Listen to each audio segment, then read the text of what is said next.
Under the sands of Saqqara, there are 25 granite boxes. Each one weighs 100 tons. No engineer alive can explain how they were made. Not theorize, not guess.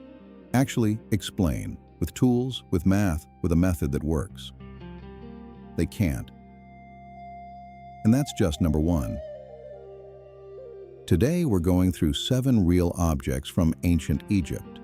Not myths, not legends. Things you can fly to and touch with your hands. And every single one of them has the same problem. The engineering doesn't match the era. Now look, historians will tell you ancient Egypt ran on copper chisels, wooden sleds, and manpower. And for most of what they built, that's probably true. But then you find these 7 things, and that whole story falls apart completely. We're not going to tell you aliens did it. We're not going to tell you it was magic. We're just going to show you what's there and let you decide what it means. So, in 1850, a French archaeologist named Auguste Mariette was digging near the pyramid of Djoser when he noticed a sphinx sticking out of the sand. He followed a whole avenue of sphinxes to a sealed underground entrance. The passages were blocked solid. His team used dynamite to get through.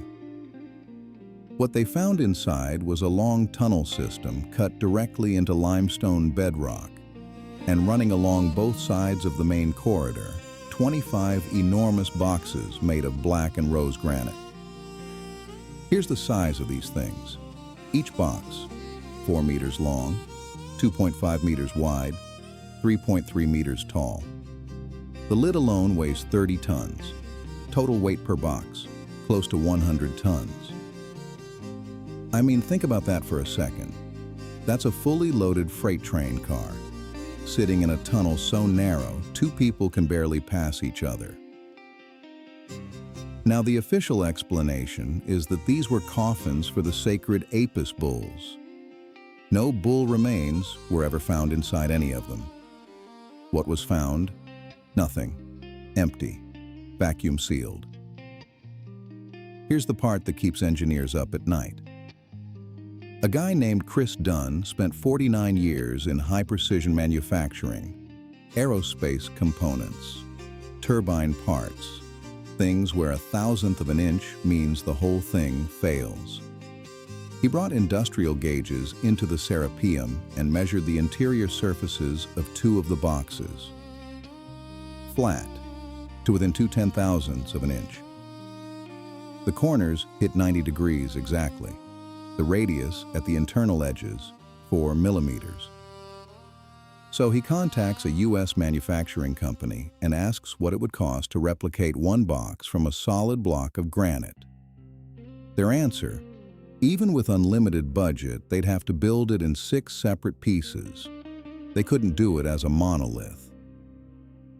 And that's a modern company, with modern equipment.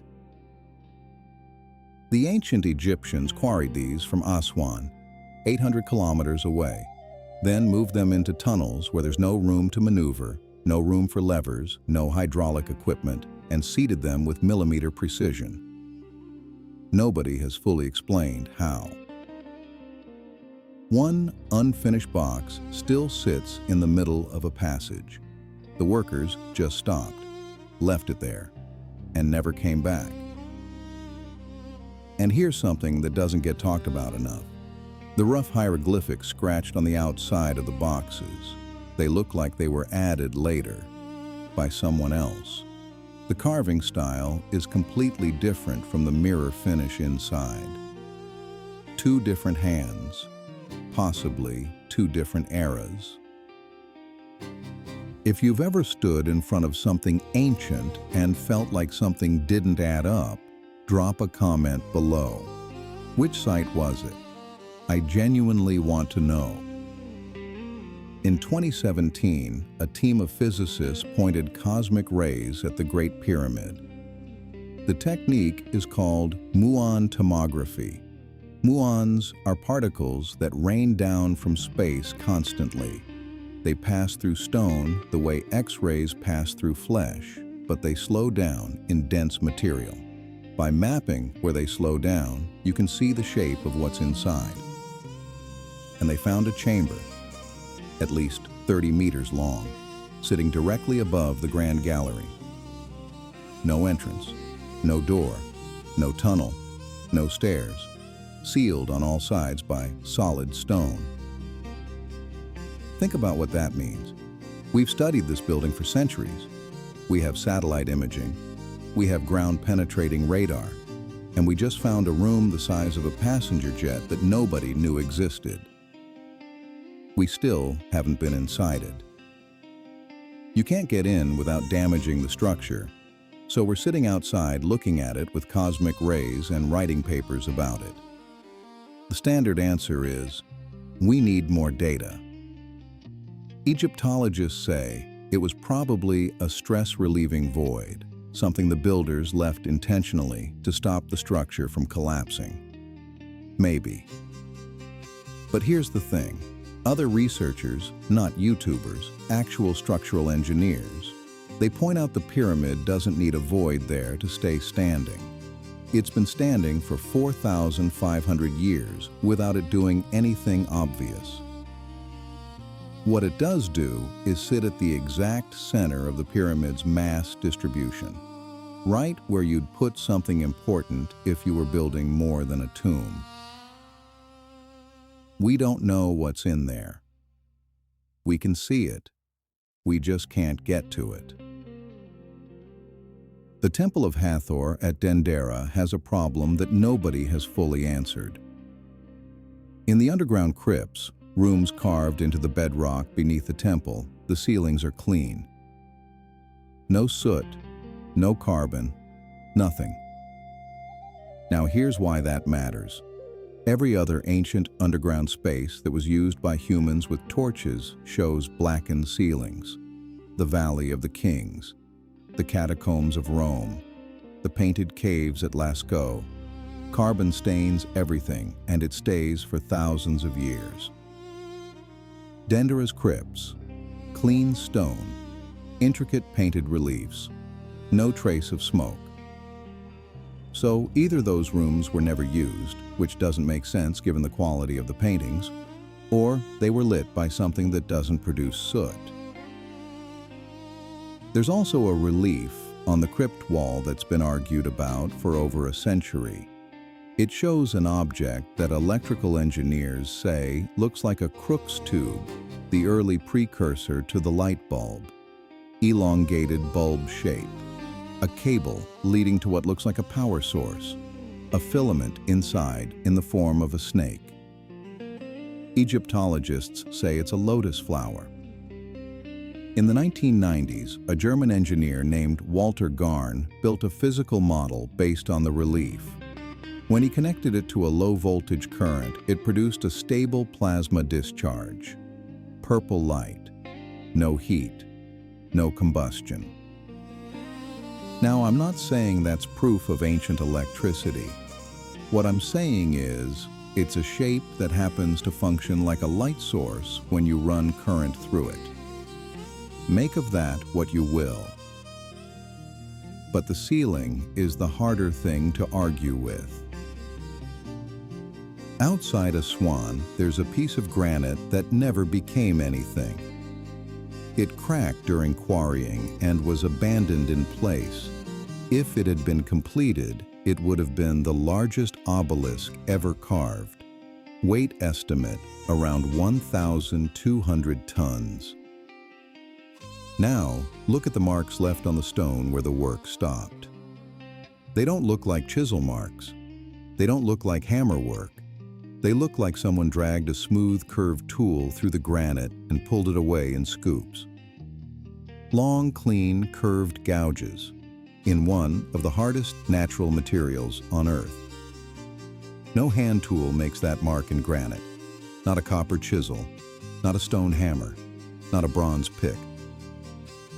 Geologists who've examined it have suggested thermal stress, meaning the rock was heated unevenly until chunks separated, melted off, not cut off. But if that's the technology they were using, why does every other quarrying site from the same era show primitive percussion tools? Why is this the only site with these marks?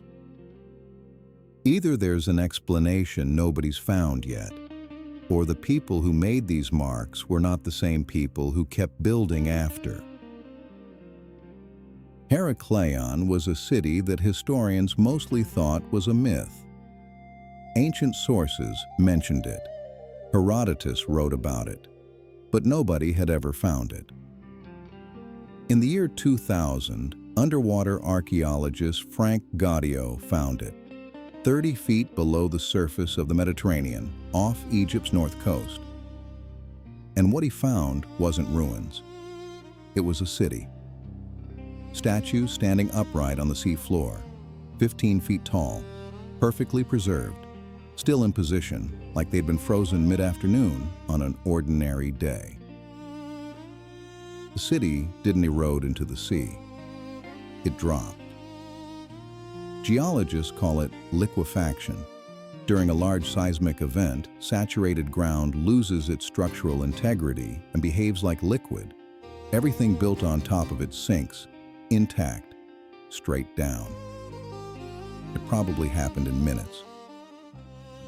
There are streets down there, temples, artifacts, an entire functioning port city that hasn't been touched since the day it went under. Less than 1% of it has been excavated. The Great Sphinx is supposed to date to around 2500 BC, built by Pharaoh Khafra. That's the mainstream position. A geologist named Robert Schoch disagrees. He's at Boston University, not a conspiracy theorist, a working academic who studies rock for a living. He looked at the erosion patterns on the body of the Sphinx and the walls of the enclosure around it.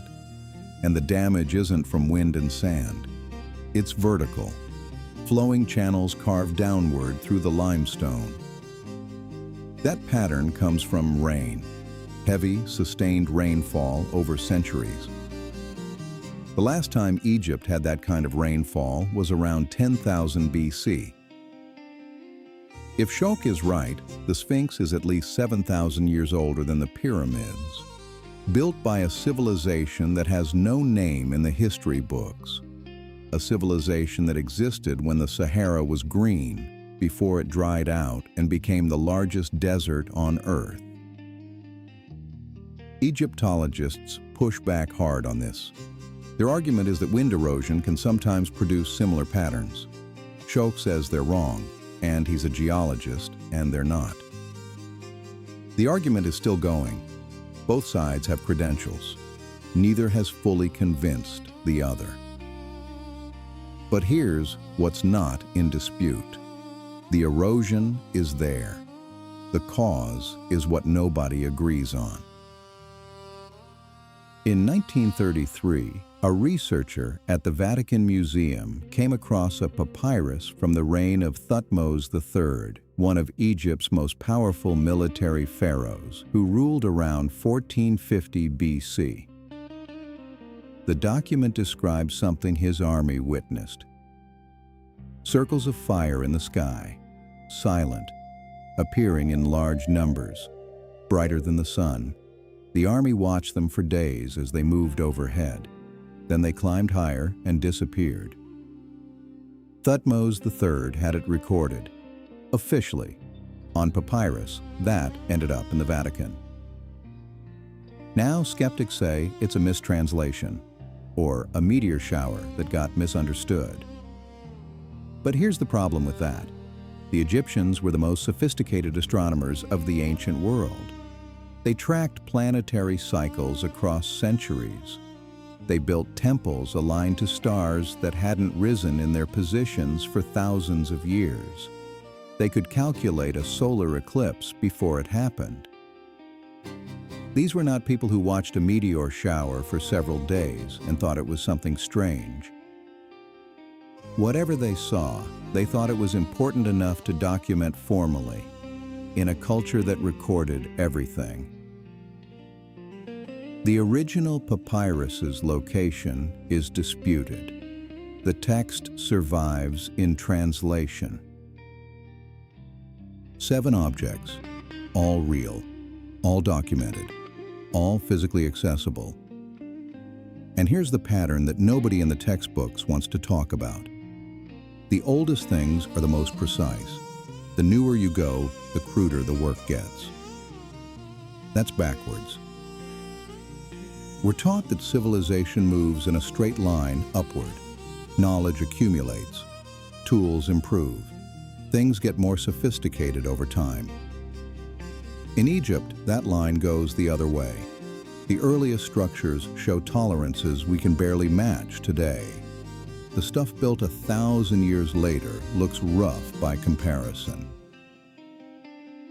So either the earliest builders had help we don't understand, or there was a civilization before the one we know about, and what we call ancient Egypt inherited what they left behind without fully understanding how any of it was made.